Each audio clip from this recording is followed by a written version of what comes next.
ఏమన్నా నమస్కారం అండి. నా పేరు లక్ష్మణరావు అండి. రాత్రి మందు తాగానండి. పురుగుల మందా? చచ్చా, పురుగుల మందు తాగాల్సిన కడుపు నాకైటండి. నేను తాగింది ఫారెన్ మందా, అదేనండి స్కాచ్. అయితే ఏంటంటేనండి పొద్దున బరువు చూసుకుందని మెషిన్ ఎక్కి రూపాయి బిళ్ళ మెషిన్ లో అయిపోయి గొంతులో వేసుకొని మింగేశానండి.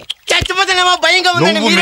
రూపాయి బిళ్ళ కదా, ఏం కాదురా. అయ్యి బాబు అలా అనకండి. రూపాయి బిళ్ళ లంగ్స్ లోకి వెళ్ళిపోయిందండి. ఊపిరాడికి నిద్రలోనే చచ్చిపోతానేమోనని భయంగా ఉందండి. నా లైఫ్ ని ఇన్సూర్ చేసి నా వైఫ్ ని కీప్ ని మీరే కాపాడాలి. డాక్టర్ కొంచెం ఆఫీస్కి వస్తారా? ఏమయ్యా ఏంటండి ఇంతకుముందు ఏమైనా మింగేవా?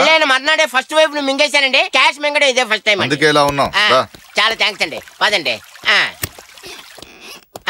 ఇదే కడుపులో అదోలా ఉంది. అమ్మో ఏమా ఎవరిదా ఫైల్? కాళిదాస్ సార్, చిన్న ప్రాబ్లం వచ్చింది సార్. నా కడుపులో రూపాయి. ఆ కాళిదాస్ అంటే ఏదో ఒక అమ్మాయిని ప్రేమించాడు, దూకమందని సూసైడ్ అటెంప్ట్ చేశాడు. వాడు పెద్ద ప్రాబ్లం కేసులో ఉన్నాడు.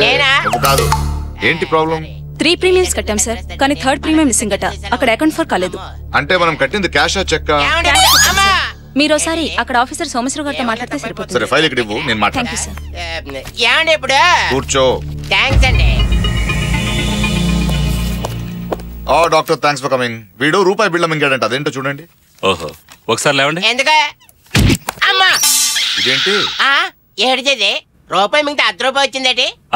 లోపల ఖర్చు అయిపోయి ఉంటుంది. ఇతని ప్రాణానికి ఏం భయం లేదు సార్. Thank you doctor. ఇదిగో డబ్బు వెనకేసుకోవాలి, నోట్లో కాదు. తీసుకో. ఏమండి, నాది చిన్న డౌట్ ఏంటి? రూపాయి బిళ్ళ మింగని నేను చచ్చిపోతాను మొర్రో అని మొచ్చుకుంటుంటే నీకేం కాదురా ఎదవా అని ఎలా చెప్పారు? చెప్పనా? ఎలాగా? ఈ దేశంలో కోట్లు మింగిన వాళ్ళకే ఏం కాలేదు. అవును కదా. 1 రూపాయి బిళ్ళ మింగిన నీకేమవుతుంది? Get out. అలాగే.